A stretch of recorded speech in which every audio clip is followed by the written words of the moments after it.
இதுல 5 lakhs cash இருக்கு. நீங்க 12 மணி வரைக்கும் பேங்க் இருக்கும். இந்த அமௌண்ட்டை டெபாசிட் பண்ணி வந்துருங்க. Okay sir. நான் பேங்க் போய் வரேன். இவங்க கூட போய்ட்டு வாங்க. சரிங்க சார். சீதா டைமுக்கு டெபாசிட் பண்ணிடணும். Careful. Okay sir. Okay sir. Madam ஒரு நிமிஷம். வீட்ல இருந்து வருது. பேசிக்கிறேன். சரிங்க நீங்க பேசுங்க. சொல்லுமா. டென்ஷனா பேசிட்டு இருந்தீங்க. என்னன்னு சொல்லுங்க. என் பையன் ரோட்ல விளையாடிட்டு இருக்கும்போது தெருவுல உள்ள வேணே அடிச்சு மேடம். அண்ணே இந்த மாதிரி நேரத்துல நீங்க கூட இருக்கணும். பாவம் வீட்ல தனியா என்ன பண்ணுவாங்க?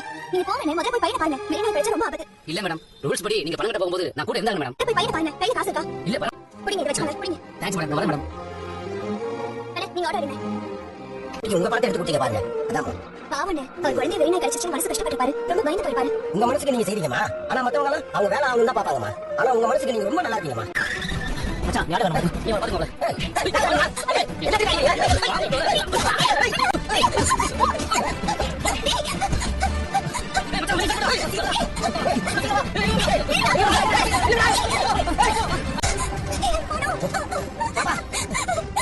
என்னமா இப்படி ஆயிடுச்சு?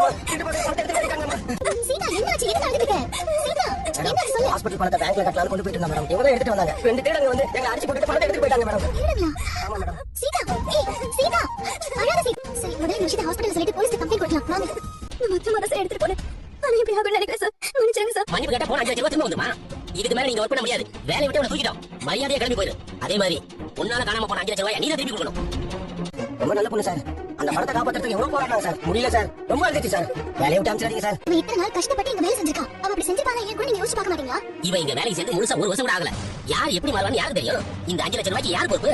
இவ தான் ஏத்துக்கணும். சார் அந்த பணத்தை இவ எடுக்கலையா சார்? திருப்பி போயிருக்கு. அது எதுவா வேணா இருக்கட்டும். பணம் போனதுக்கு காரணம் இவதான். இனிமே இவளுக்கு இங்க வேலை இல்ல.